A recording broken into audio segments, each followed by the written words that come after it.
in order to be truly great at anything, you probably have to sacrifice, right?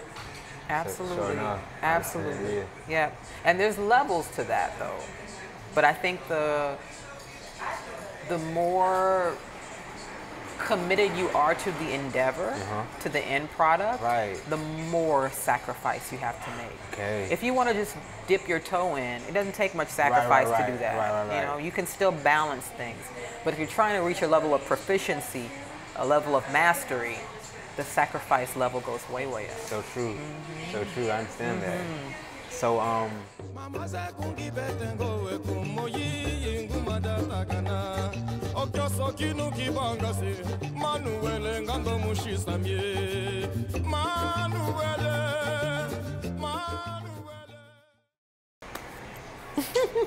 hey everyone, welcome to today's episode of the 2FB podcast.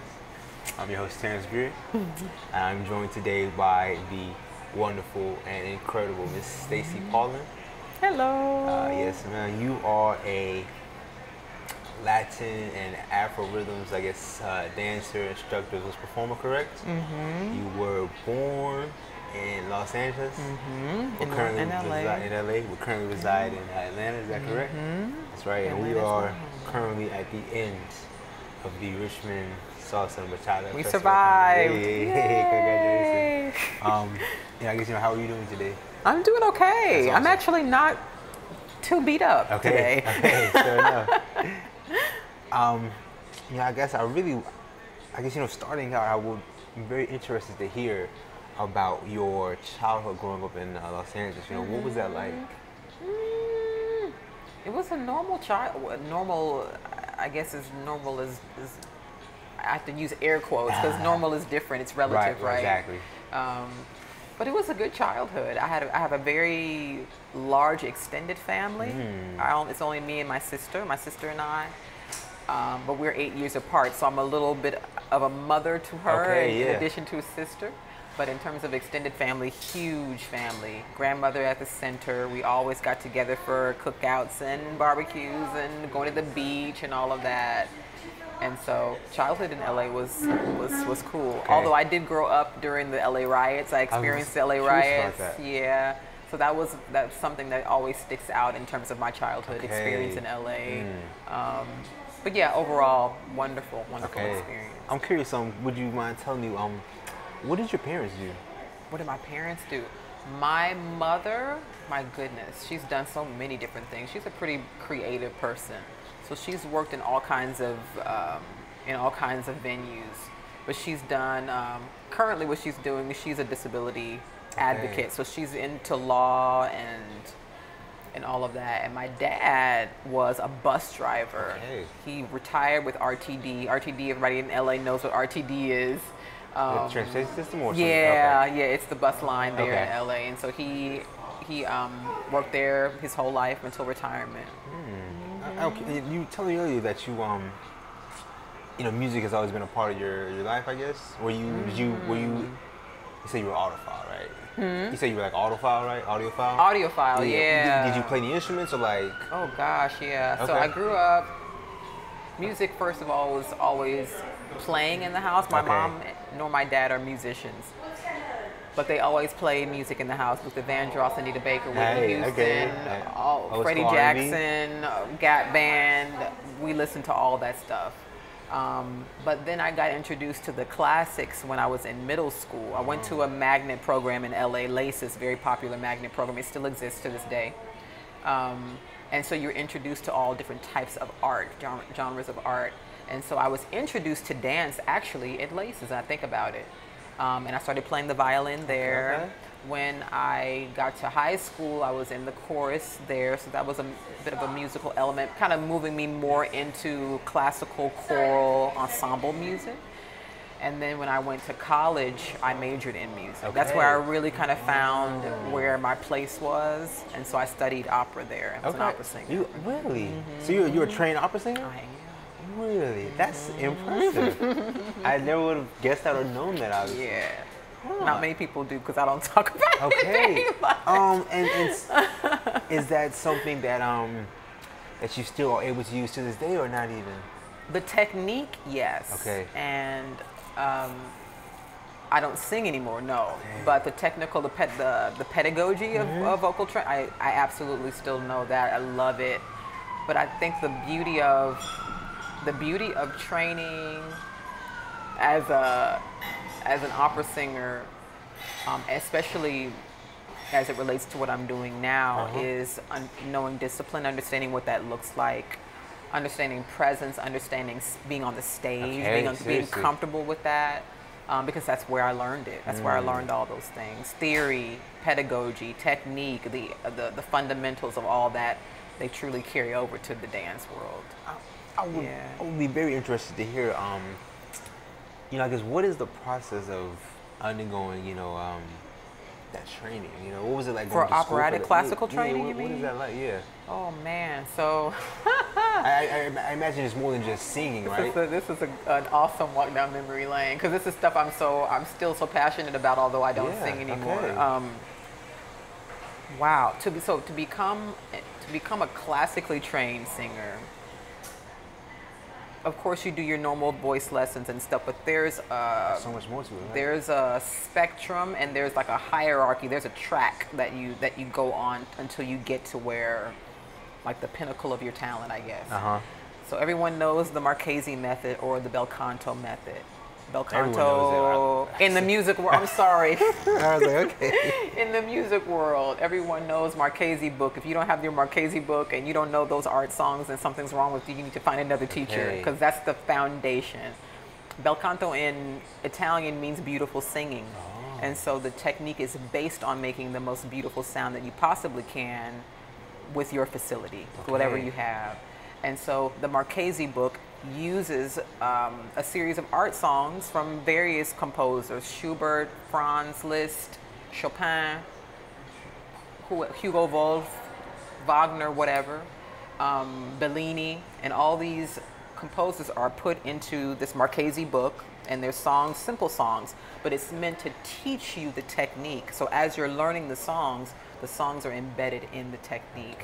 So once you get through that book, you should have a pretty solid foundation for technique that will allow you to sing heavier roles. So you're talking about, for me, I was a soprano, so I was doing Mimi, I did a little bit of Butterfly, I did a little bit of Lakme, I did a little bit of, you know, these types of pieces, but it's that Marchese foundation that allows you to sing the heavier roles. It's not like it's almost like a concert. If you see someone in concert, and they're singing not just one song or two songs, but they're singing for 2 hours, right? You have to have a technique to be able to do that, and that's what Marchese does for the classical singers. I got a lot of questions for you, but I guess I want to start with this first. It's kind of like a two-part question.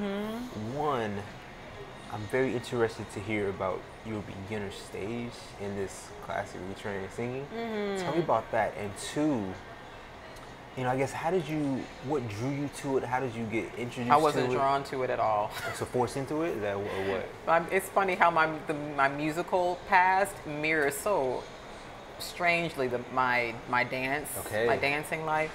I went to school. I'm a Fiskite, Fisk University. Shout out to folks who are gonna. No, it's an HBCU in Nashville. All right, yeah. Shout out to my HBCU folks out there. Shout out, yeah. I went to Fisk to become a doctor. I wanted to be a neurosurgeon from like age 9. And I was on that track to do that. But somehow ended up in the music department at Fisk. And then when the voice teachers heard me, said, no, you need to change your major. So I entered Fisk as a pre-med biology major. And by sophomore year, I was a music major. And so real quick, you grew up singing then, or what? You grew up singing? I did not grow up singing. So on that spot, they heard you sing that one time? No, the only singing I had ever done was choral work in high school. And like I said, that was my introduction. I got my toe wet, you know, doing requiems and those types of things. But I didn't know anything about classical music really until I got to college. And so I was just in the music building. I don't know how I got there. I don't even remember how I got there. The way things play out. It's so strange. And they were like, no, you should change your major. Fisk is a small school. We have less than 1,000 students.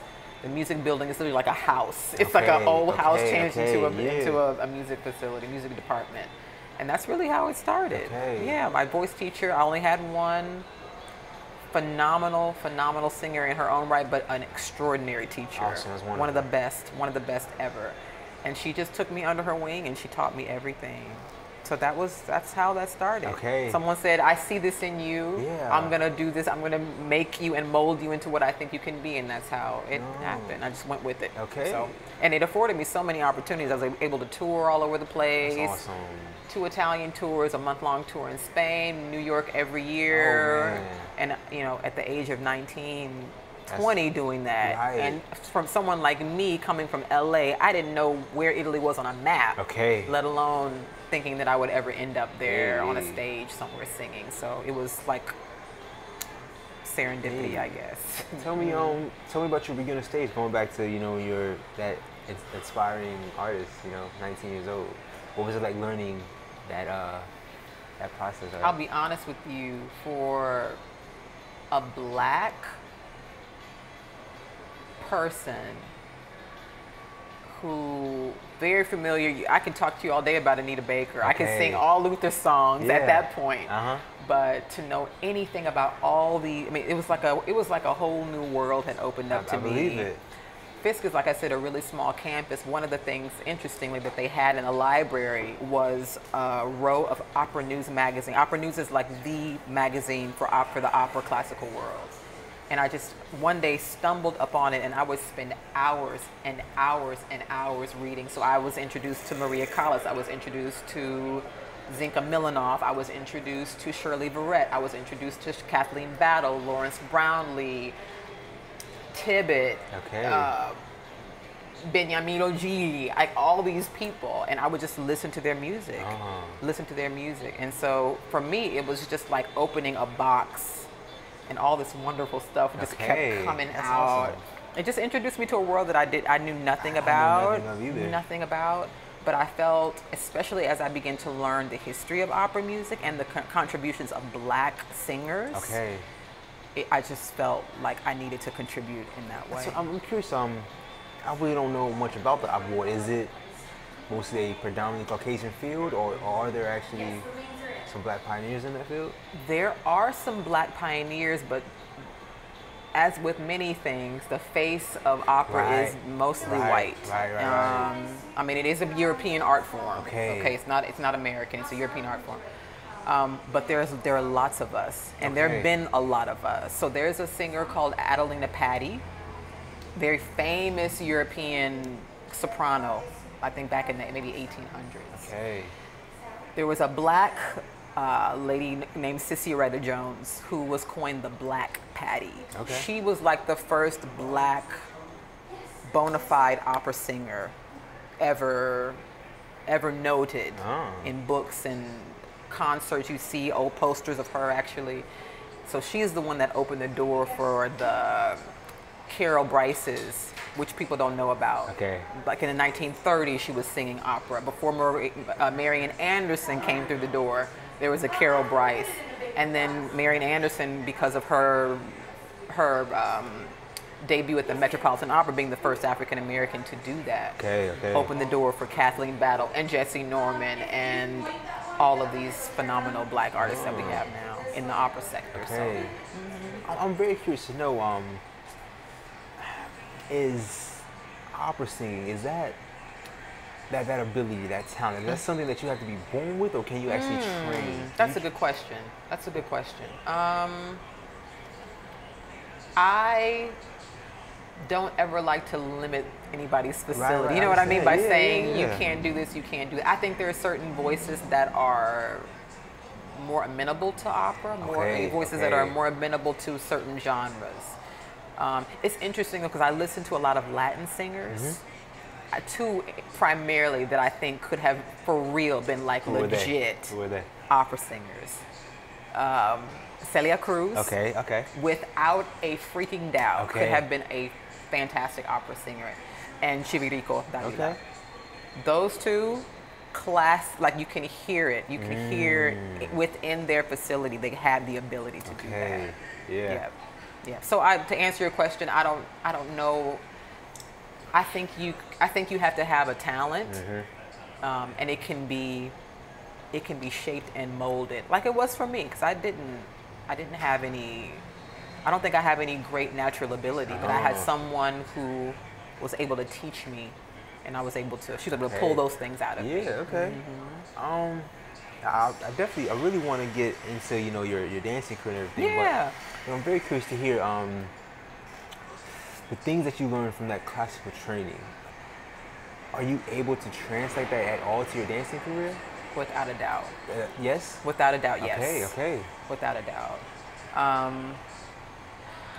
There's so many things. It's because it's all really about intention, what it is you're storytelling, what it is you're trying to convey to an audience. Music is that way. Whether you're playing an instrumental piece on a violin or whether you're singing words from whatever aria that you're singing. It's all about telling a story. So learning about storytelling, connecting with an audience, the things you don't think about, stage presence, posture, all those things, absolutely. Every single thing that I've learned, I honestly would not be dancing the way that I am dancing if I were not a musician. Those past first. experiences, right? Tell me this.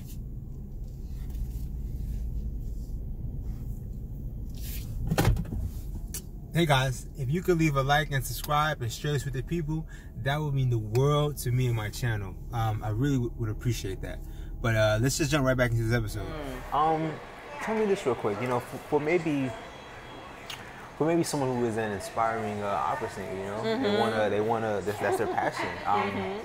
You have any words of wisdom or advice to give that person to help them on their journey? Oh gosh.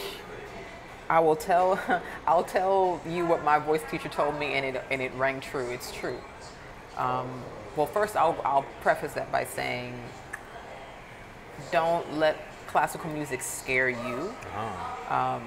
If you enjoy it and you think it's something that you can do, absolutely pursue it. It's wonderful. It's a wonderful thing to do. But recognize that if you're going to be an opera singer, that has to be, or classical, any music really, any artistic endeavor, that really has to be the #1 focus for you. Okay. That's one of the reasons why I decided not to pursue it anymore, music. Because and so what you mean, like you're single focused, you can't be focused on different things, is that what you mean? It's almost impossible. Okay. It's almost impossible. To it. Yeah. For me, because I wanted to be so well connected to the characters, to their story, I had to focus so heavily on their personality, how I could see their world in my mind and how I could portray that to an audience. So you're trying to become somebody else. Okay. And in the process, you have to push, like everything else has to be pushed away. And it can be a little emotionally draining. Okay. Like my teacher told me, if you're gonna do music, you have to marry music. It can't be a mistress for you. Okay. Like, this is what she said. Yeah. It can't be a mistress for you. It has to be the #1 thing. It's a life sacrifice, and that's why I think there's so many tragedies in music, generally in music, but in the opera world it's the same way. There's a lot of tragedies there because you have to forsake a lot of other things, relationships. Time spent with family, friends, those types of things, because you're on the road, you're training, you're studying, and you're really trying to develop that character. So it sounds like, you know, I guess as well to add to all that sacrifice as well then, right? And so I feel like in order to be truly great at anything, you probably have to sacrifice, right? Absolutely. Sure enough. Absolutely. Yeah. And there's levels to that though. But I think the more committed you are to the endeavor, to the end product, the more sacrifice you have to make. Okay. If you want to just dip your toe in, it doesn't take much sacrifice to do that. You know, you can still balance things. But if you're trying to reach a level of proficiency, a level of mastery, the sacrifice level goes way, way up. So true. So true. I understand that. So so you're attending Fisk, and you're delving into the opera world. I guess at what point or how do you get introduced to dance? Is that after your opera career, or? I had already stopped. Stopped what? Singing. Okay. Sorry. So let me ask you this then: what made you stop? What happened? It was too difficult. And what you mean? Like, what you mean? It was too. I was talking Demanding? about the emotional drainage. For me, I have to feel, and let me preface this by saying, in no way do I feel as proficient in dance as I want to be. Okay. But I feel like it's something that's attainable. Maybe eventually I will get there. With music, I didn't feel that way. Okay. I felt like I wanted to be so much that character, and I wanted to do so much justice to what the composer had put on the page. And I would always fall short. Okay. I never could get to a level that I was comfortable and say, okay, I can work with that. That's a nice jumping off place to get better. I never got to that place. And Everybody on the outside of me was like, oh, awesome, da-da-da. Inside I felt, I never arrived to that place. And so because I respect the composer, I respect the music so much, I said, I'm not gonna do it anymore.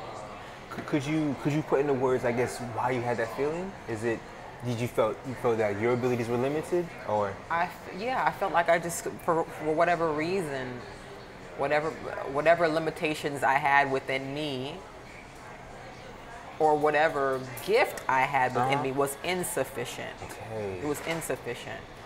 And I didn't want to bastardize the music and the intention of the composer just because I loved it. It had nothing to do with my love for it diminishing. Right. It was really a difficult decision for me to make. It sounds like when a professional athlete gets too old and they're forced to quit. So please tell me, going back to that time, when you gave up, what was that like? Having to give up something you truly love? That was rough. I was in my mid-20s at that time. Okay. Like that's like prime. Right. Well, no, it's prior to prime, because prime for girls is like late 30s, early 40s. But that's when you're like really getting going. Like you should be going on the circuit. You should be flying overseas. You should be doing all kinds of work. So I was right there. And I was still training all the time. But I just got to a point where I wasn't happy with what I was doing with the work. Okay. Yeah. And so it was a difficult time. It was a difficult decision to make. And it wasn't a forcing out. It was a conscious mulling over. Do I think I'm capable of doing justice to the work or not? And I was working, but I wasn't content with the level of the work. Okay. And so I just had to let it go. I understand. So tell me, I guess, what happens after that? You decide to stop with that career. You had already graduated at that point? Yeah. And so, what happens the next day? Obviously. I'm not a singer anymore. Right. So it's like, what am I gonna do? What am I gonna do with my life? So I actually ended up revisiting the medicine idea. Okay. Yeah. But at that point I was married, and I said, well, am I gonna do medicine? Am I gonna go to medical school and do the 4 years of that, and then do internship, and then do residency and fellowship? For neurosurgery, that's like a 10-year track. Really? Yeah, it's a long, because the residency and fellowship are very, very long, arduous processes. And I said, well, I don't want to do that, but I still want to participate. I want to be in that space. I want to be in the medical space. And so I went back to school to become a PA. Okay. Okay. A PA. Physician assistant. Okay. Sure enough. Okay. So so you go back to school. Yep. And that's where I found dance. Okay. Sure enough. Yeah. I guess. Okay, let's go with this. Tell me about tell me how you got introduced. So where'd you go to school after your PA? I went to Pittsburgh. Okay. Yeah. Sure enough. Okay. Yep. Went to Pittsburgh. Went to Seton Hill, and I was there for 2.5 years. Okay. And so how did you get introduced to dance then? So this is interesting. So my husband and I, for Valentine's Day one year, this is right before I left, I decided to surprise him with a 4-hour salsa boot camp in our town. I was like, let's go for Valentine's Day. So we went. This is in Atlanta. Okay. And we went, and I was like, well, what in the world is this? It was like a world I had never seen before, and that was just a boot camp. I was like, okay, this is kind of cool. Part of the package was you did the 4-hour boot camp, you got free admission to the social that night. Now, social to me, I had no idea what a social was. What is this? And we walked into that social, and I saw all these bodies and all this music, and I just halfway lost my mind. I was like, I've got to be a part of this community. Yeah. And I will never forget, we got home late that night, like midnight. I went online and I bought my first pair of ballroom shoes, and I've been dancing ever since. When was this? Do you know? Do you remember when this was? The end of 2009. Okay, sure enough. January 2010, I was in Pittsburgh. Okay, okay. I want to ask you real quick. I want to ask you for both your opera career and your, Latin dancing career. What drew you? What gave you such a passion for them? Can you put that into words? The music. The music. So you always connected with the music. One word, music. It always ends up circling back to music. And it's the same in both categories, dance and music, because as Maria Callas always says, the composer, or always said, she was quoted as saying, the composer has a vision, has a concept in mind that they hear, and because of their genius, they have the facility to like either play it or to sing it or whatever, and they put that idea on paper, and everything is already there. The notes, the meter, the tempo, whatever you want, the accacciaturas, the portamenti, whatever is there on the page is already there. So the job of the artist, whether you're singing or whether you're dancing, is to pull all that off of the page and translate it to the audience. All those nuances, all of the pathos, all of the sadness, all the joy, all of the laughter, all of that. That's what draws me to it, because I want to be able to pull every little nook and cranny out of that music and do essentially with my body as a dancer what the composer intended. Okay. Sure enough. It's the music. It's always music first. Yeah. Sure enough. Tell me about your beginner stage in Latin dancing. What was that beginner stage like?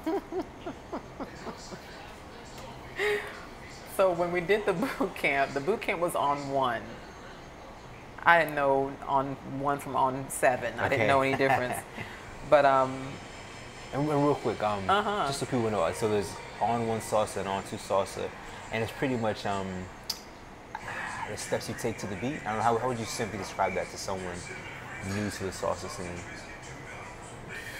Salsa on 1 and salsa on 2 are pretty much the same in terms of footing. Right.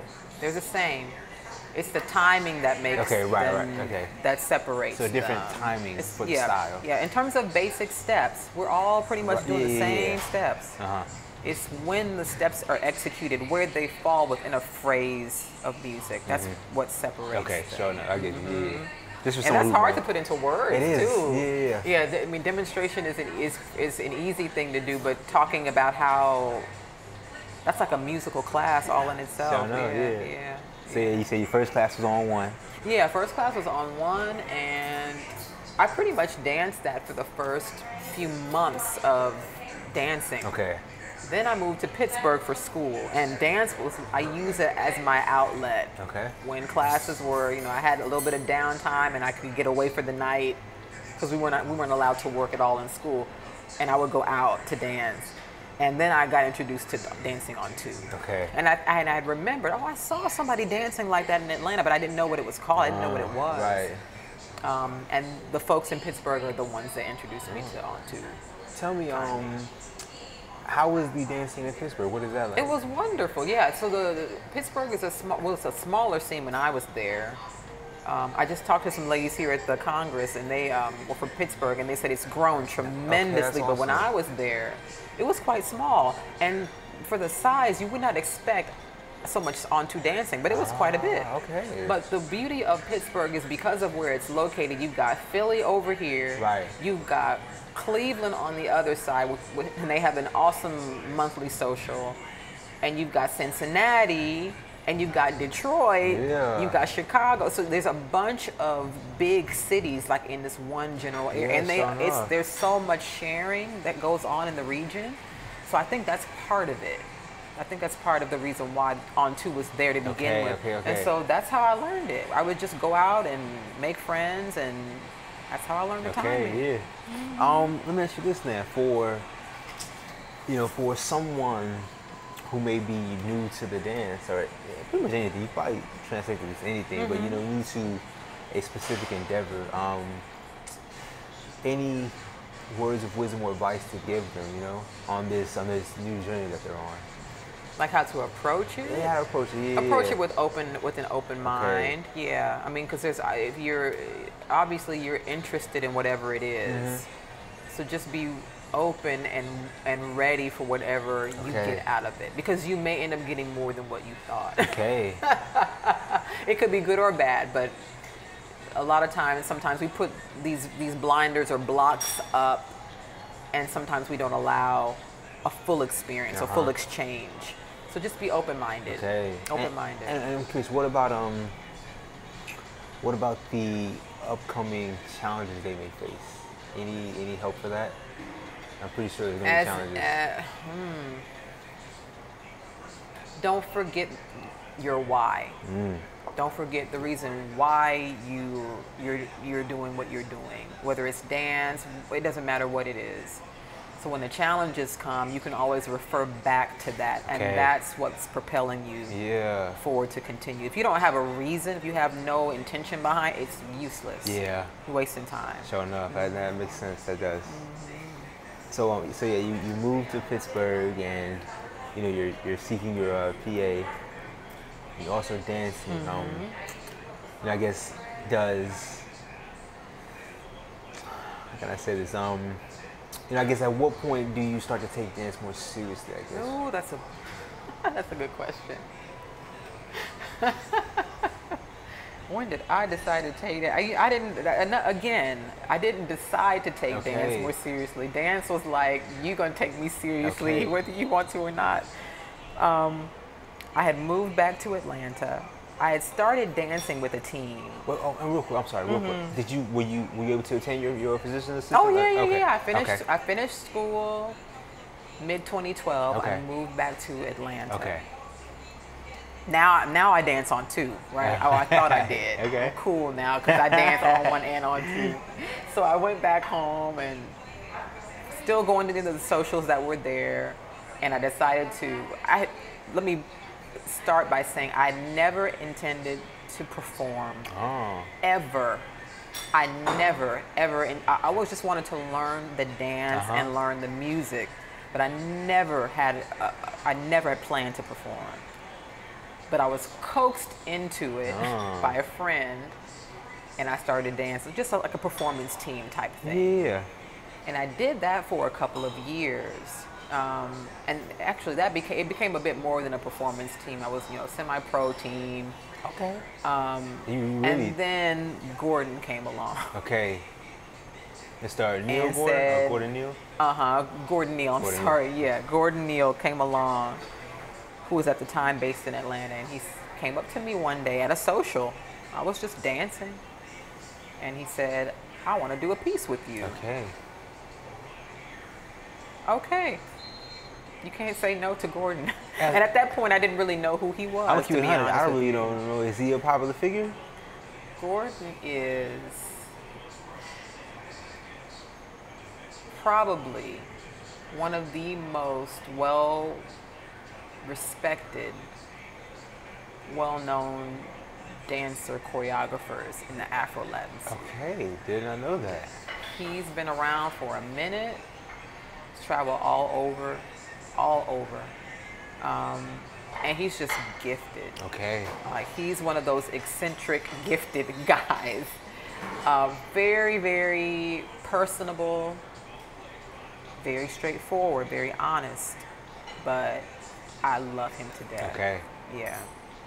I love him to death. Yeah. Real quick. I don't want to get you off your thought process, but You're fine. what keeps drawing you back to Atlanta? Is it? At that point, my husband and I, we'd already kind of established ourselves in Atlanta. Okay. 'Cause Okay. we got married in 2007. So we'd been in Atlanta for, as a couple for a couple of years. So the plan was always to go back. Okay, so it's just Pittsburgh for the School school? was just for school. Okay, I get you. Okay. Yeah, it was just a little hiccup. Okay. For a couple of years, and then I went right back. Okay. So so you say you get introduced to Mr. Gordon Neal. Yeah. And you crazy decided to do this old piece with Gordon. him? Huh? You decided to do the piece with him? It was.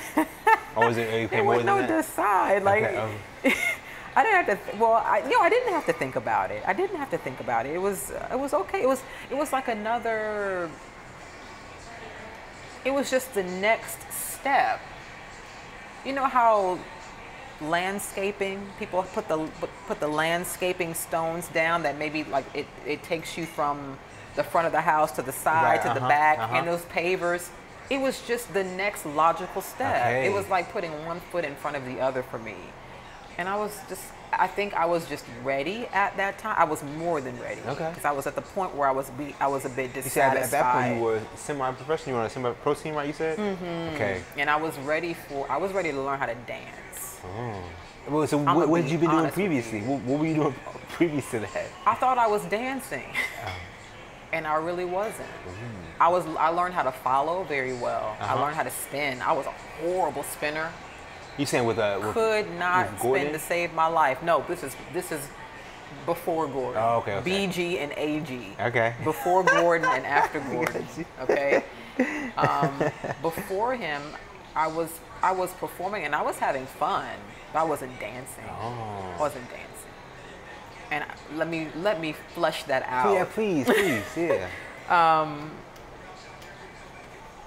I was putting costumes on, getting dolled up, going on stage, having a ball, having a great time, but I wasn't storytelling.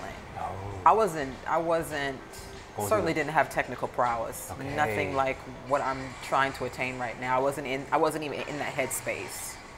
I was just out there trying to dance and have a good time. But I wasn't dancing. I wasn't storytelling. I had no intention behind what I was doing. Nice. I wasn't focused on those things. I wasn't taking it as seriously as I should have because I wasn't in a place that allowed for that. After Gordon, all of that stuff was mandatory.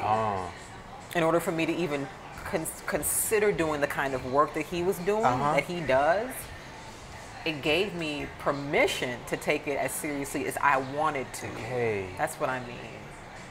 Storytelling, like trying to impress upon somebody an idea or a feeling. I was able to do those things with him. I think that's very. I don't know what it says. Like it's different than like social dancing. I feel like it's more than that, right? Yeah. Well, I think performing in general should be different than social dancing, Okay, sure, right? right, Naturally it is. If it's choreographed, you know what you're doing. It's not unexpected work. But I have had debates about the word artist and calling myself an artist. I don't use that word for myself to describe myself. Gordon is an artist. There's several people that I could name off the bat, like all the folks that I've interviewed for the symposium. Those are artists. I prefer the audience to label work as art and to label dancers as artists. Okay. But I will say, before Gordon, I was not a dancer. After Gordon, I was a dancer. I will use that word, but I won't use artist to describe myself. Tell me this real quick. I'll just say this. For me personally, I want to be the best social dancer I can become. Are you guys doing okay? Okay. You're doing good. Thank you.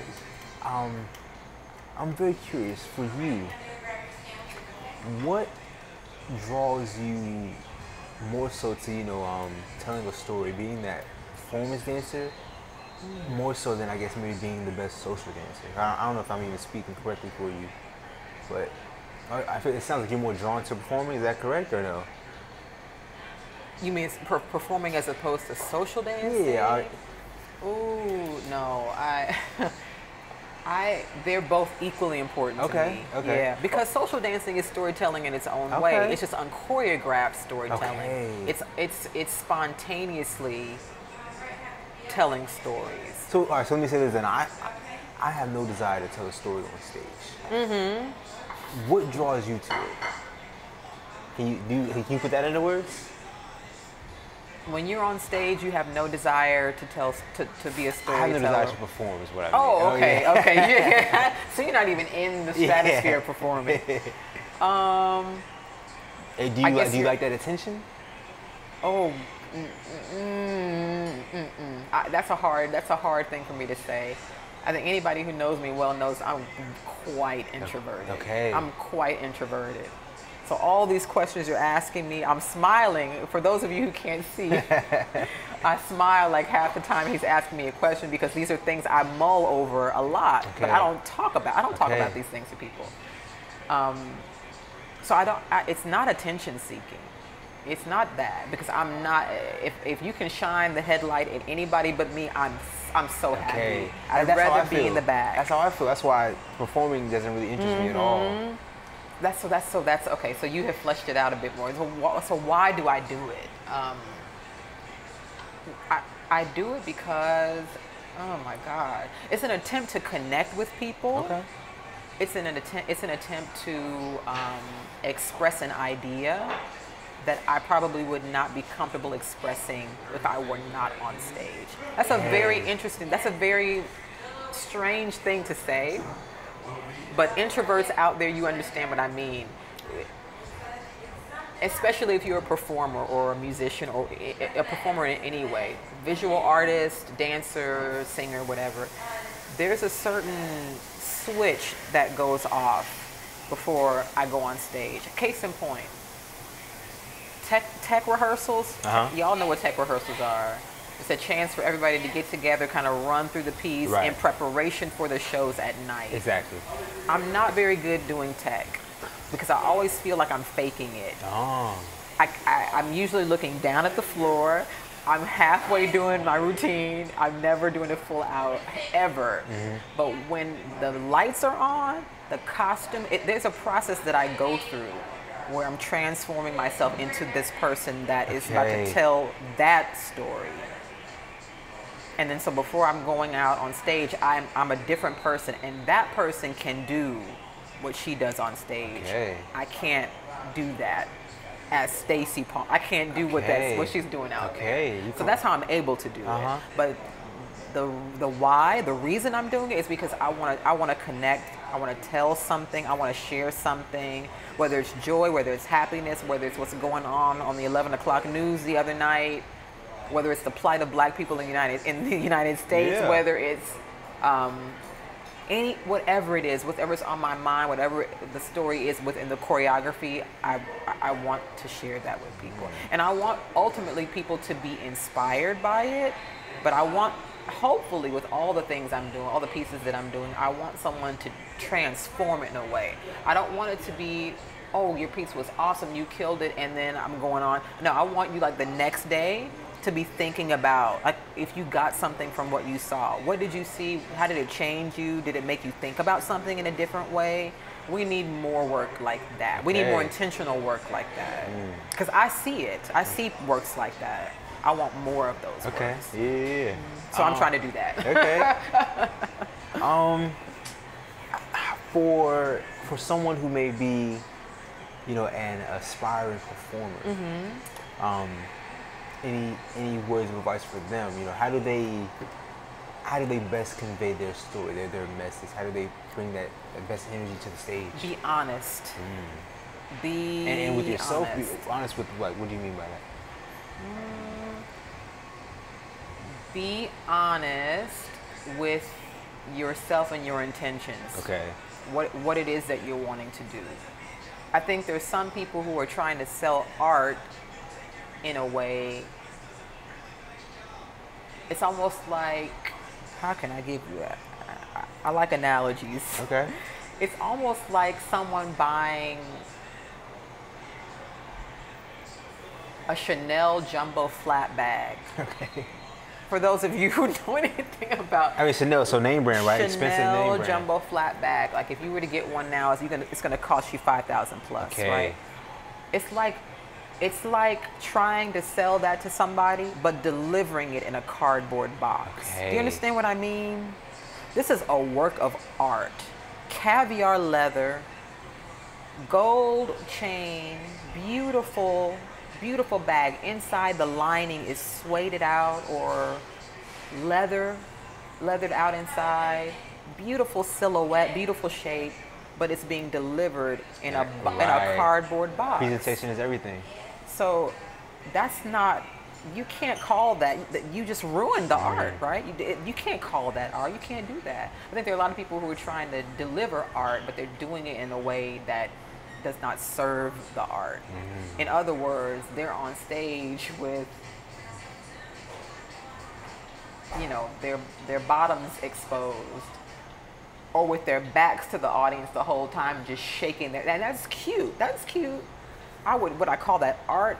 Not so much. I say what? Art is subjective, right? It's subjective. But I get what But you're saying, though. art is transformative. That's, it can't, my issue really is that people try to compartmentalize art. It has to be entertainment. Like I have to be, it needs to be entertaining. I think art needs to be entertaining. It needs to draw you in. It needs to feed you that way. But it needs to be transformative in a way as well. There needs to be some element there that's not just entertainment and makes you happy for the moment. You need to step out of the theater after seeing something and say, wow, that really touched me. Yeah, like I okay. felt something. Okay. It touched a deeper part of me other than just, oh, the costume was fantastic. The makeup was on point. Oh, they shook their butt. That's cool. I'm not knocking that. But I need a little more substance. And that's what I mean by that analogy. If it's gonna be art, go all the way. Go all the way. So honesty is the number one thing. Be honest about your intentions about what you're doing. And don't be afraid to be unique. Oh, right. That's the second thing I would tell people. We have a lot of paradigms in Latin, in dance, in art in general, and life right now. People want to look like this girl. They want to look like that guy. They want to have his body. They want to have her body. You don't have the same makeup that that person has. So how can you emulate? How can you mimic that? You can't.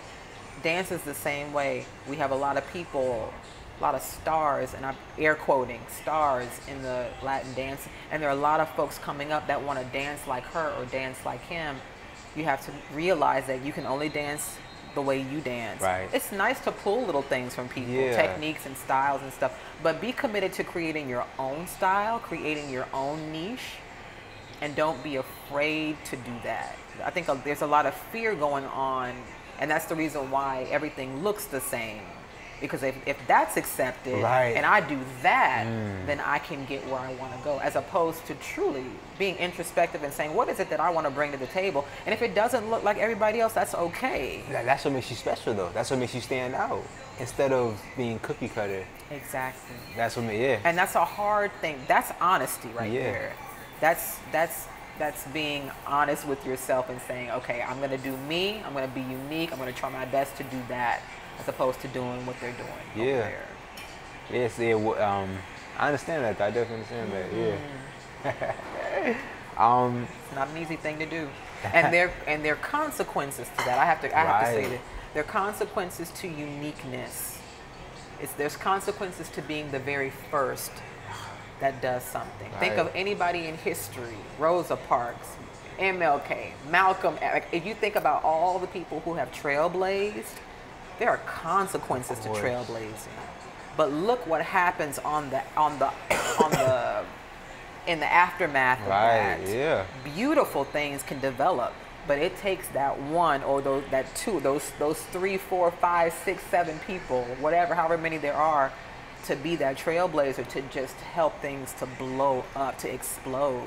So be one of those people. Don't be a trailblazer. If you're gonna do it at all, be unique and put your stamp on the game. Yeah, I definitely understand that. I understand that. Yeah. So you know, we were talking about, you know, I guess what made you take dance seriously is once you started performing with Mr. Gordon Neal. And when was that again? How long ago? When did you first start performing with him? We started in 2014 in preparation for 2015. Okay, 15. Yeah. Okay, and so tell me, you know, I guess what were you able to learn from that experience? You know, just how to be dedicated to something. No, you had to be dedicated before you walked through the door. Dedication was like a prerequisite. Okay. What did I learn though? I learned how to dance. Okay. Yeah. I'm not being hyperbolic at all in that statement. I learned how to dance. I think I made a deeper commitment to my own technical ability because it was almost like a reintroduction to, it was like dance 101. I had to learn quick. Like I had to learn quick. I couldn't waste time. So you mean he had very high expectations of you, or? His expectations were almost unattainable. Okay. But they were attainable, if you know what I mean. I guess yeah. He has a way of making you do things that you thought you could never do. And at the start, you're like, this is just not gonna happen. Like my body can't do what you're asking me to do with it. But then at the end, there's been so much work that's been done in the middle, and you have to commit to that work. Right. Not only with him, but outside. That's what I mean. Like I had to go back to class. Right. And it's something that I still do to this day. I take class every week without fail. Okay. Ballet, I'm in class. Point, I'm in class. Modern, I'm in class. Contemporary, whatever I can take, I'm taking those classes. And that's like my foundation. But I started doing that again because of him. But after all the work that's done in the middle, you get to the end and you're like, okay, I think I can maybe do this. Okay. And then you barely do it. But it's, you know, you survive. Yeah. But you do it. And then the next piece comes, oh, I have another idea. And it's like starting from scratch all over. It's a totally the beauty of his work is that no two pieces are the same. And he's always flipping and switching. He goes from here to there, from one piece to the other. You think you know what he's about to do, but he's doing something totally different. So it really helps you to develop a dance palette where you can pull from all these different things, all these tools that he's given me. I can pull from those things and utilize them in my own way. So it was transformative. Like he really legit taught me how to dance. Okay. He did. That's awesome. I want to ask you this. Yeah. I feel like what I'm hearing from you is that, you know, in order to be truly great at something, you have to really dedicate yourself to it. So I guess this might be a quick answer. Are there any shortcuts? There are no shortcuts. There's no shortcuts? No. If you want to be truly great at something? To be truly great at anything,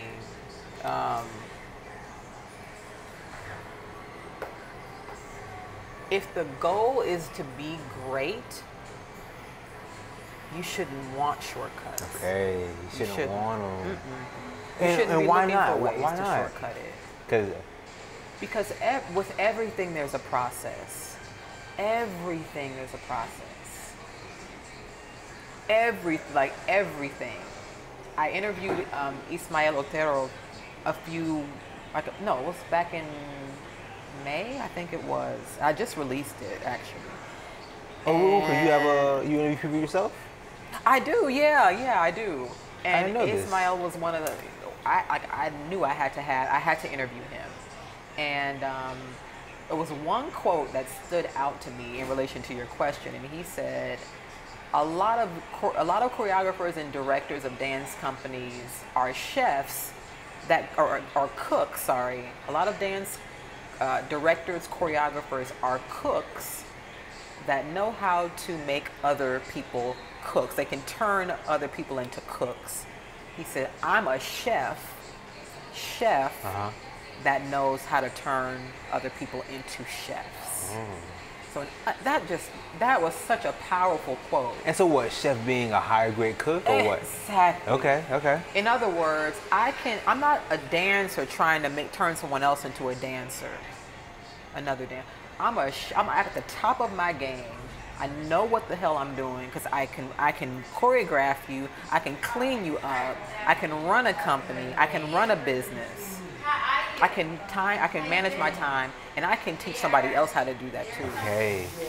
And that's why he's turned so many awesome dancers into directors of other companies and solo artists and partnerships. That's the difference. Like that's what it's all about. So that quote really stood out to me in that regard. Like it takes, you don't want to create carbon copies of yourself. Right. And you don't want to stifle someone's growth either by just teaching them how to. You want to teach them how to be self-sufficient as a dancer. Teach them how to fish. And that's what chefs do. They turn other people into chefs, and so now you can go on, and now you can be a chef that turns other people into chefs. Okay. Sure enough, I understand that. Beautiful quote.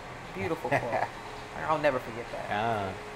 And so I'm very curious. I thought about it earlier. It seems like you're very passionate about storytelling when you're on stage. Are you big into making your own choreographies? Is that something you're passionate about, or not even? I am. I want to tie that quote into the question you asked me. So, I won't forget that question though. So the importance of that quote really is that in terms of shortcutting, think about the transition from someone who probably has never danced before, turning that person into a chef. Okay. Someone who cooks for weddings, someone who probably is on staff at some 5-star restaurant, or that's a process. Definitely. You can't take someone that's been cooking pancakes and bacon for brunch for the family and then stick them in a hotel and have them cook. No. That's a process. So, and in order for you to get from kitchen cooking to fine dining cooking, there can be no shortcuts in that process. Right. There's a refining fire process that has to happen. Like you got to be in the trenches. Then you got to learn time management. Then you have to learn what is fine dining. What does that look like? Why do the pancakes and the eggs look like something basic, and this just looks like art? You've seen those like culinary pictures, like the plate looks like you don't even want to eat it because it's just so beautiful, right? Right. That's the process. So there are no shortcuts. Okay. There can be. If you're wanting to have that pretty plated dish at the end of the day, you're gonna have to go through the refining fire to get that process. Okay. Yeah. So I'm sorry. Your other question. Choreography. Choreography. Yes. I always say choreography is something very, very personal. I believe A lot of people will sometimes ask me, Stacey, give me feedback on my piece, and they're asking about the choreography. And I always tell people I do not critique choreography. Okay. It's a very personal thing. That's how you express yourself, right? How can I tell you that's wrong? Oh, so true, so true. How can I tell you that your extension of the leg on that hit is wrong? If that's what you felt, if that's what you heard, I can't tell you. I can't tell you to change that. But I can tell you what I think about the technical ability, how you can make that extension on the hit better, turning it out instead of turning in, finishing the move. I can tell you those types of things, but I can't. Choreography is so personal, so I never, and I probably never will ask anybody to choreograph for me. Okay. And everything I do is always choreographed. I get that feeling from you. I feel like you would do your own. Absolutely. Yeah, I get that vibe from your feeling from you. I understand that. Yeah, I could never do. I can do somebody else's work, but where I am right now, I'm not. I have I have partnerships, And it's not, and I can't even say it's a really collaborative part. It's not. I do the Okay, so no. I do the choreography. If it's like a group effort, I have no problem with doing other people's work. But if it's something that I'm presenting under my name, Right, it's gonna it be has yours. to be my work. Right, It has to be. Okay, I understand that. I definitely understand that. And I think that's important. That's an important segue into another point, is that there are a lot of people who are dancing,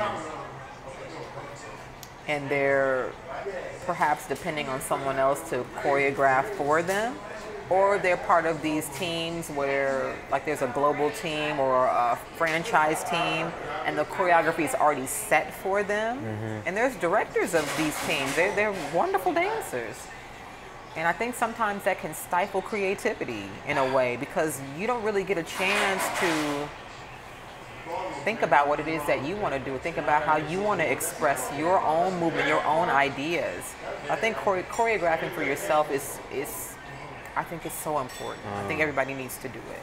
Let me ask you this real quick. I guess at this stage in your life, how do you remain creative? How do you continue to spark that fire, or oil that fire, if you understand me? It's a simple answer: the music. Okay. Yeah, the music, everything. Every composition is a new story, is a new idea, is a new sound. There's no two songs that are the same or that are telling the same story in the same way. Because behind the composition you have these, and this is the awesome thing. There's a funnel effect that happens with the music in Latin dance, especially. And music when I say music, I'm talking about classical singing. You have the composition, you have the notes from the composer, and you get to interpret that music based on what's written on the page. The difference for dancers is that you have a composition that's being funneled through musicians that are playing, maybe improvising, putting whatever. And so now you're hearing that composition through the funnel of the musicians that are playing the composition. And then you get to hear what their interpretation is of the piece. So it all goes back to the music for me. It's all musical to me. Everything. So I'll hear a song and I just get inspired by the song. Yeah. It will already invoke a certain feeling or a certain idea. It's power of music, right? It's beautiful. Yeah. It's beautiful. It's nothing so better powerful. than that first time you hear that song you love, that first feeling. Oh man, it's wonderful, It's right? just it's like euphoria. No, speak on it. It's like a drug. Yeah, seriously. And that never will go away. That's why you hear all these songs, like the same song sometimes over and over. I'm like, there's so much music out here. There's so much music. It's an abundance. It's an abundance. We will never ever run out of performance music. Come on. So stop using the same music. Right. Yeah. Use all these beautiful things that these composers have given us, because it's a lot. It's a lot of music. But that's the answer. Okay. That's what inspires me, is the music. Real quick, two-part question for you. Tell me, what is your definition of musicality? Oh, I see you about to get me in trouble now. and the second part being, how does one improve the musicality? I may not be able to answer the second question. Okay. Because of my answer to the first question. Okay, I'm very eager to hear it. How do I define it? Please. And how does one improve upon it? So I take issue with the term musicality as it's used within the Afro-Latin scene. Okay. There certainly is a definition for it. But what I take issue with is the way that the term is used in our scene. Because I feel like when people say musicality, what they mean is, first of all, the way that they're using musicality is interpretation of the dance. Right. How can you teach that? How could you teach it? Insinuating certain portions of the songs? Like if there's a musicality class, essentially what you're doing is you're teaching me your interpretation of the music. Yeah. You're not teaching me. Is that maybe a template? You know, you learn it this way, and then maybe a guideline. That's so. And once you get on the guideline, you can veer off. You have to start from somewhere, right? Start from the music, though. Start from the music. Because where are the teachers starting from? Where are the teachers starting from? From the previous music. experience, yeah, from the music, right, yeah. From the music. Right. From what they hear. So what should be, what the musicality class should be is music theory. That's what it should, to me, that's what I think it should be. Okay. Because people need to be able to identify what they're hearing first. You can't react to something that you don't know and you don't know what it is, right? If there's a car coming toward me but I don't see it as a threat, I'm gonna keep on walking. Right. But if I know that that car is coming at me and it could hit me and potentially hurt me, I'm gonna move my ass out of the way. That's what I'm talking about. If you don't know what you have, if you don't know what's there, then you don't really know how to respond to it. So I think the focus should not be on choreography-based musicality, air quote, musicality classes. It needs to be more like what Carlos Cinta is doing in the bachata world. I was about to bring him up. We need that in salsa. He is real quick. He is like my highest viewed episode right now. Really? Yeah.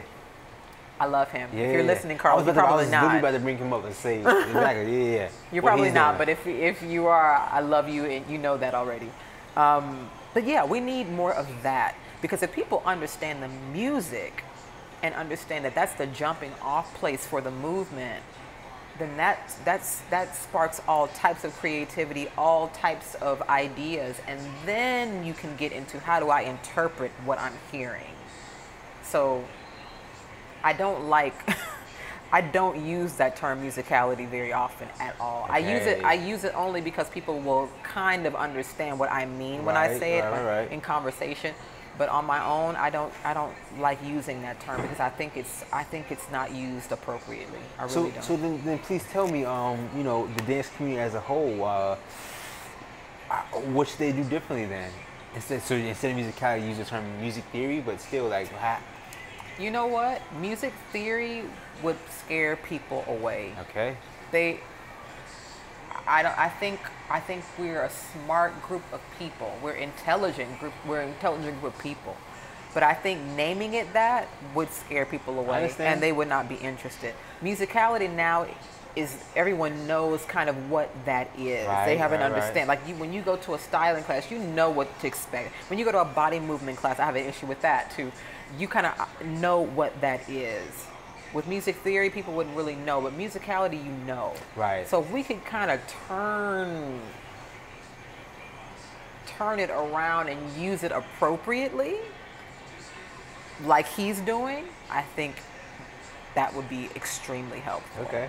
So I think people kind of blow past certain things. First of all, I think a lot of people dance and they don't listen. That's a big thing. They doing patterns right. Big thing. And real quick, one thing I often hear when I ask that question, people tell me it's very hard to actually teach musicality. I hear that a lot. It's very hard to teach it. So, yeah. I think it's hard. I think it's hard to teach because I think the teachers know. They know what they're listening to.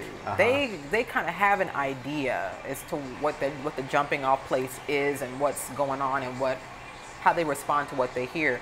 But being able to translate that to a student in a 1 hour workshop, impossible. Impossible. People want to move. When they come to a workshop, they want to move their bodies. They don't want to sit and listen to what's going on. So that's a problem that you're just gonna have to overcome, or just keep things the way it is, because it seems like those are very popular classes. So real quick, is musicality or music theory, is that more so an advanced course maybe? Is that not something you teach to beginners? No, I think it's not advanced at all. No. Beginners need to be in classes like that. Okay. Because the music the music is the foundation for The everything. music dictates that everything. It dictates Yeah, everything. of course.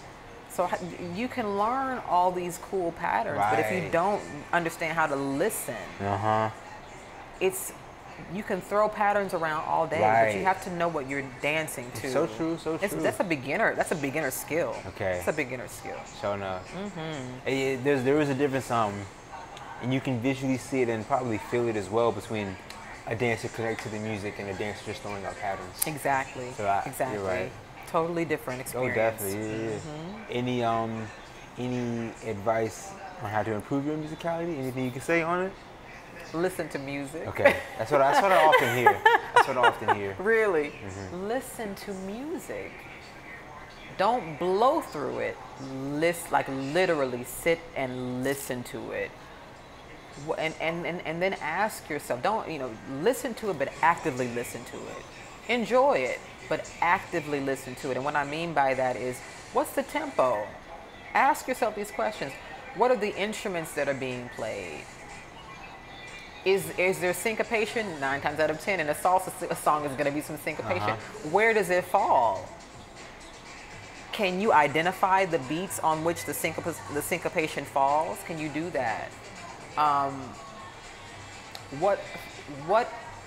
How does the song crescendo and decrescendo?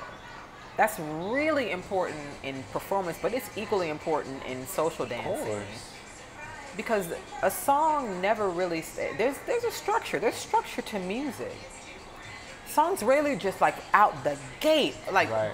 in your face out the gate. Very rarely. There's usually like a setting of there's a tone that's set. So yeah, And then it shifts. right. And then you hit the high note, and then Yeah. it's kind of bringing you back So down, real quick, right? in You have to my listen opinion, to those in my things. opinion, the definition of musicality, or I guess the definition is, understanding and being able to recognize the pattern in music, right? It's really a pattern, Musical correct? structure. Right? A structure to it. So I understand what you're saying on Absolutely. that. Yeah. Listening And so for when those you listen things, to it more, you pick up on the pattern. Right. Yep. Yeah. And then there's songs that, the pattern may be different. Every song has a different way of getting you there. Exactly. So you have to be able to listen to those things. Some songs, you start with a little, little wawanko. You start, it just warming you up. You can feel it. You know it's coming. You can know it's coming. And then it starts to go up, and then all the horn, and you just wilding out. And then it starts to take you back down, and you can feel that. And then every single part, if you were to divide the song up, every single part of the song it's calling you to do something different. Right. You can't, so if it's calling you to do something different, how dare you do a partner work thing through the end? Don't hold on to me for the whole song. Okay. Don't hold on to the girl for the song is calling for something different. Respect, that's another thing. It all comes back to respecting the music. Respecting it enough to give it what it's asking you. And what that requires is a relinquishing of ego. Oh. I could talk to you about that all day. I will not. I will only say the more ego that is shed off, the more honesty and the more unique the work becomes. Yep. Because if what I'm doing is only serving my ego, it's doing nothing for the onlooker, and it's doing nothing for your my partner. partner on the social floor. Nothing at all. It's not serving him or her at all. But once I let go of that and allow the music to dictate to me what I'm going to do, all the ego falls away. And if you and I are engaged in a dance and we put all that away, and we're just engaging in what we hear, it is the most beautiful, authentic, organic experience ever. Yeah. That's what I want every single time. Okay. Is that what you just spoke upon? Is that something that just comes with time and experience? Yeah, because it comes with being comfortable with who you are Really as a comfortable, dancer. right. And that comes with time and experience. Right. Sure enough. Yep. I understand that. I kind of wanna I guess really give some value to people who are listening to this real quick. So, for someone who may be a beginner to a dance and they feel like they're stuck in a rut, like they're not getting better, you know, what advice could you give them?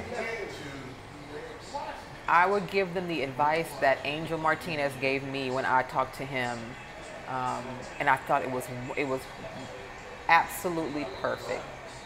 You have to take class. You have to get in there and you got to work it out. There's no getting around that, no shortcuts. But be careful who you give your time to. Okay. That was a wonderful quote of his. You have to be sure that the director, teacher, choreographer, whoever you're working with is giving you what you need. And if they're not giving you what you need, don't be afraid to go to somebody else. Okay. Time is of the essence. Of course, of course. Don't waste your time with someone who doesn't have your best in. There's some folks who are teaching some things, and they'll teach you to a certain point, and then maybe you've plateaued there. It's time for you to go someplace else. Okay. Or if the teacher's not serving you in other ways, don't waste your time. Go to someone who's going to give you the things that you need. That's actually the fastest way to advance. Putting yourself in front of people who know what they're doing and who respect your talent, respect your time, and are going to give you the things that you need. A great instructor can save you a lot of heartache, right? Of course. Absolutely. Lots of bumps in the road you can avoid because of that wonderful instructor. Right. The other thing I would say is social dance as much as you possibly can. Another form of practice. It's an awesome form of practice, but it puts you in the same space with dancers of all abilities, all styles, all levels. And don't be afraid to dance with the beginner dancer or the advanced dancer, because each one has something valuable to teach you. Right. Okay. Speak on and I'm gonna keep it 100. I'm gonna be honest with you. You know, sometimes I feel I don't want to dance with the beginner. And I know for a fact I am nowhere anywhere good. But why is it important to dance with the beginner? Ooh.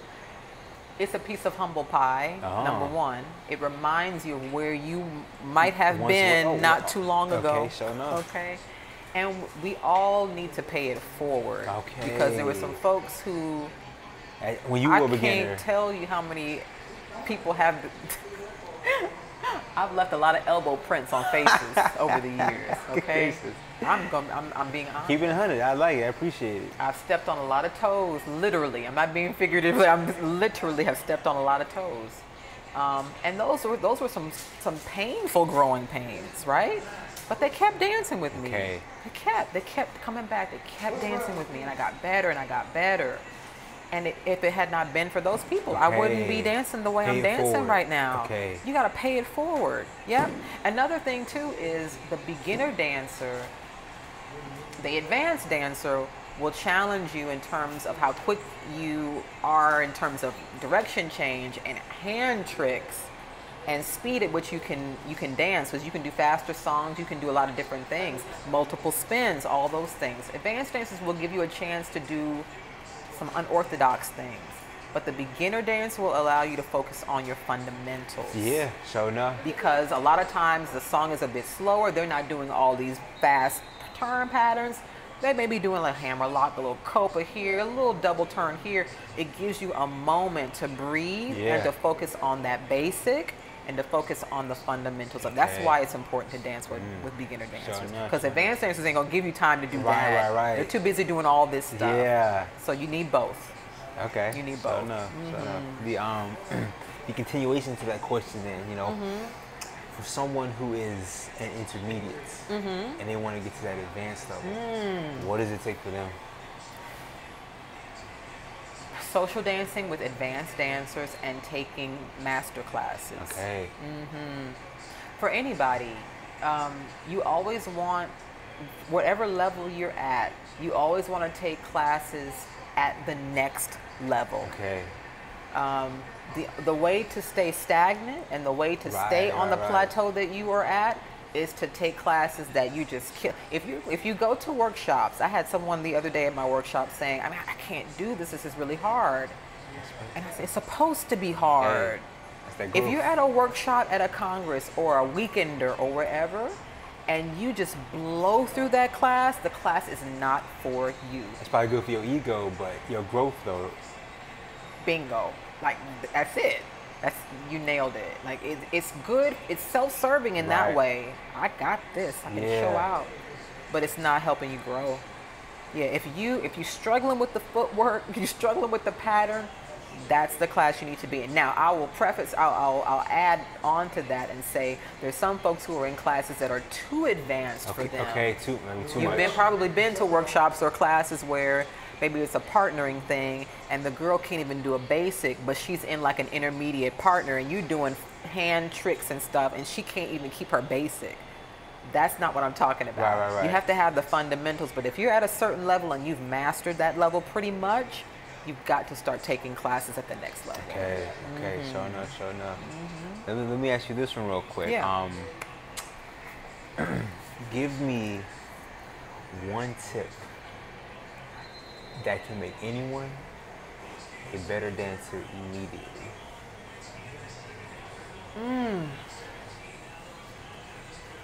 Immediately? Immediately.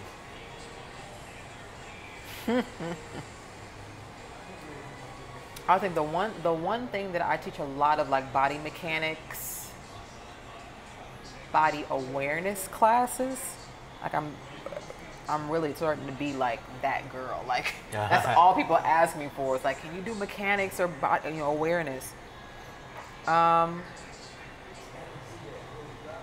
Goodness, that's a hard question. But there's one thing that I really like to do with people in those classes, and it harkens back to my training with Gordon Neal about the utilization of the legs. Okay. Immediately, when I have people use their legs and lift their knees as they're going through their basic, immediately they start to look 100% better. Okay. Because I think we're a little slothful in terms of picking up the legs. It takes a lot of work to lift the knee. It's not more bend work, the knee, but lift the knee. And once they start doing that, you can begin to see the basic become so much more dynamic, as opposed to just this lazy thing that's not really saying much. So wait, break that down. So people get a better picture of it. So you're saying when you're doing your basic lifting, just lifting your knee instead of sliding your foot. Think of it as more of a march, but okay. not a march. You're not shooting for 90 degree with the knee in line with the hip. Right. But the knee needs to come up. This is very hard to explain in words, but it's better demonstrated. Really stepping but out, yeah, when you march, you don't just bend the knee and keep the knee down, right? You bend at the knee, but you also bend at the hip, meaning the knee comes up and forward because of the flexion in the hip. That little piece there is what's missing most times on a basic for a lot of people. Okay. Yeah. So think of more like a miniature march, and every step has to have that march intention there. And even as you're going back, it has to have that intention. And how does that benefit the dance? Can you put that into words? It makes it more dynamic. Okay. It makes you look like you're working because you're working. Okay. So no. As opposed, you can do a very lazy. Basic, right? And it looks lazy because you're not really you're working, but you're not working in the right way. The knees coming up makes the dance more dynamic. It makes it more exciting. It makes it more musical. It allows you to better mark your basic. And what I mean by that is marking it in time. Right. Okay. In terms of my foot. I like to say that dancers are like musicians in a way. They are part of the musical ensemble.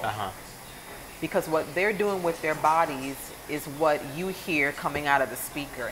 But you want to be able to see that on the body. Sure enough. When the knees aren't coming up, you can't see the 2, 3, 6, 7. When the knees come up, they can go down. Okay. You understand what I mean? There has to be opposition. And so if you don't exaggerate the up, I won't see the down. Okay. That's why the knees have to come up. Tell me real quick, referring to what you just spoke on, are there any leads that you admire, who you think do it proper? Or dancers, really, dancers in general. Anyone that someone else can reference to see what you mean? I'll tell you that the person that has, if I could take an axe saw, Okay. I'm sorry to be so visual.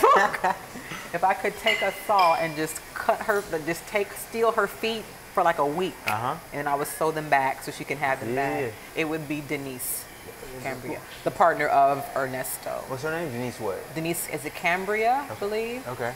I think she has some of the best feet in the biz right now. Okay. Like her feet are absolutely amazing. Okay. For that very reason.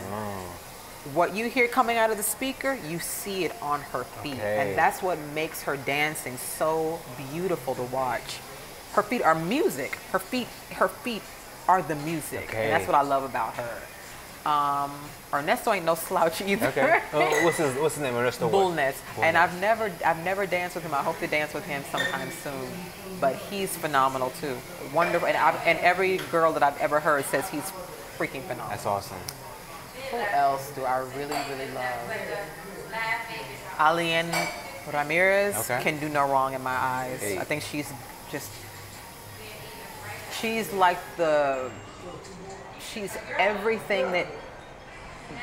every dancer's dream, everything that you would ever want in one person's body. Okay. She's precise. Her timing is impeccable. Her body movement is impeccable. Her stage presence is impeccable. She checks the perfect 10 on every single thing. She's phenomenal. That's awesome. In terms of guys, another guy, Franklin Diaz is phenomenal. I just love him because he's so unique. Okay. Nobody can copy his style. Like it's his. He owns it. He claims it. Nobody can do it but him. He's phenomenal. Beautiful movement. Sekou already knows I love him to death. I just love Sekou so much. I have so many mentors that don't know they're mentors of mine. Sure enough. And Sekou is one of. Well, I think he knows. But again, another person, very unique style. It's very jazz-centered. It's very contemporary-centered, but it's Afro also. He knows how to fuse. He's a master at fusion. Okay. I love him. I love him for that. So those are a few. There's so many others, but those are a few. That's perfect. That's perfect. I really I guess really at this point, I really want to thank you so much for taking time out to talk to me. It's an honor. It really is. I'm always like, you want to talk to me? Why? But I so appreciate it. I thank you for that, for the invitation. I thoroughly enjoyed it. And I can tell, you really, I guess, how passionate you are about this, You have such a vast knowledge of it, which is so much appreciated. Thank you. Of course. Thank you so much. Real quick, tell me, what are some of your upcoming events? What do you have going on? The next one I have is at home, actually. I get a little bit of a break, vacation, and then I come back and I'm doing a 2-hour intensive in Atlanta, which focuses a lot on body mechanics and movement and technical stuff, which is what I really enjoy teaching. And then the next event I'm going to be at is the St. Louis Congress, and that's at the end of October. Okay. So I'm looking forward to that. My first time there. Are you able to do this full time? Is this your full time job? Or? It is not. I'm a PA. Okay. That is my career. Sure enough. I always say if I did dance full time, it would just absolutely kill me. So demanding it's or too what? intense. Okay. Yeah, it's too intense. The way I do it, it's too intense. I understand. So I have to have breaks in between where I can use the left side of my brain to practice medicine, and then when I need a break from that, I do the medicine with the right, or the music and the dancing with the right side. So. It's a professional hobby, not a professional job. Real quick. Also, tell me, how can people get in contact with you? How can they reach out to you? I am on Facebook, and that's really the only social media outlet I use. But I'm there. I use it. If you want to get in contact with me for any reason, you can always reach me. Okay. So no. Like I said, I really want to thank you so much. I thoroughly enjoyed this conversation. Thank you so much. It's been a pleasure. Of course. Hey. I guess any last words before we close this out? Really, I just keep on dancing, y'all. Keep it alive. don't forget why you do it. Support your local scenes. Be kind to people. Invite people. And just keep dancing. Keep enjoying it. Yeah. Awesome. Yeah, like I said, thank you so much. Yay! I think this is wrap it up for this episode of the 2 podcast. Thank you so much. Thank you.